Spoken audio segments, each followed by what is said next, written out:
કેમ તો જોશ જય રામ જય માતાજી. આજે હું આવી ગયો છું સોલા ભાગવત ટેમ્પલ.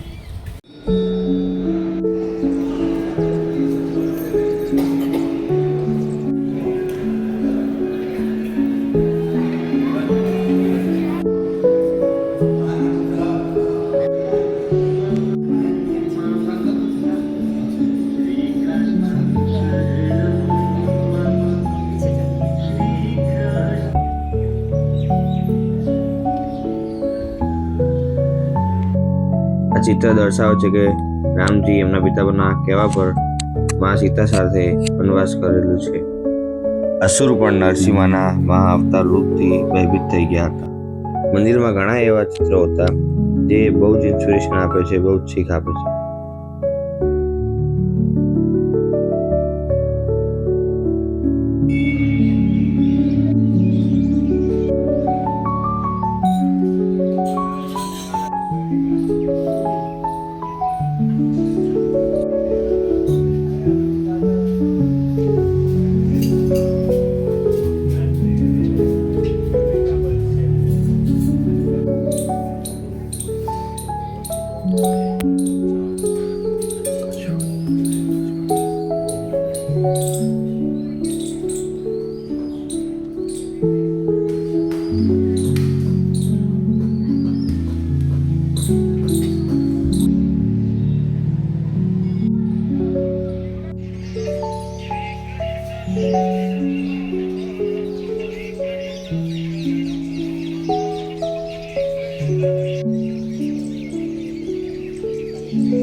તો જો અમે લોકો ને હવે જીમમાં સાયકલ ચલાવીએ છીએ.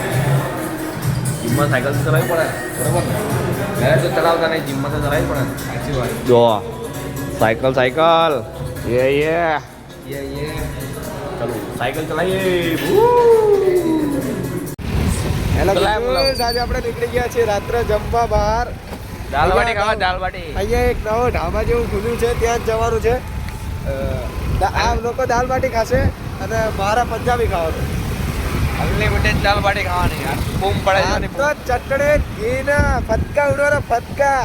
તો ભાઈ પેલો હોટલ વાળો ધાબા વાળો ઘરે મોકલવો જોઈએ કે તમે હવે ઘેર જો કેટલું ખાશો. વાત સાચી છે. જોજે ભયા ખાવાનું હોય.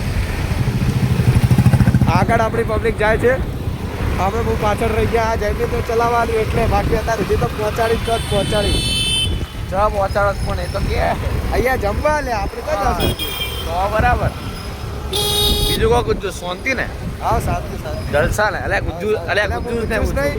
એટલે તું એ જોવે છે, તું એ ગુજ્જુસ માં જ આવે. એ એમના બદલે મેં કહી દીધું ને. જો ગુજ્જુસ જીવનમાં એને જલસા કરવાના, મોજ કરવાની. મોજ ક્યાં મોજીલા જમીનની જેમ. અમે તો બહુ મોજ કરીએ. વાત જ જવા. મહેનત બી કરીએ હો, એવો નહીં. હા મહેનત એ બહુ છે. તો ગુજ્જુસ આપણે પહોંચી ગયા છીએ આ ઢાબામાં. નવો ઢાબો ખુલ્યો છે અહીંયા મંદિરની પાછળ. હનુમાનજીનું મંદિર છે, એની એક્ઝેક્ટ પાછળની બાજુ.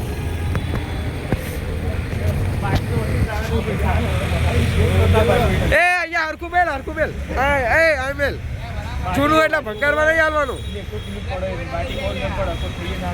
એટલે આ શું કે ભાઈ બંધન ફાવશે ને? હા ભાઈ જો 120 બાટી ખાવા. એ ભાઈ ચેટલી બાટી ખાવાની? 50 પૂરી 50 ને ભાઈ તારો 12 તો જો એકચ્યુઅલીમાં હું એ ઉભરે કહેતો જા. આપણે નવો વ્લોગર આવી ગયો છે. 25 ભાઈ તારે 50 તો જતી. જો ભાઈ આપણે તો પંજાબી ખાવાની છે એટલે આપણે જોવાનું થતું જ નહીં. રોટલી ઉલાડવાની થાય છે. તો બધું જ આજનો વ્લોગ આપણે અહીંયા જ પૂરો કરીએ. મળીએ તમને એક નવા વ્લોગ સાથે, નવી એનર્જી સાથે. ત્યાં સુધી બાય.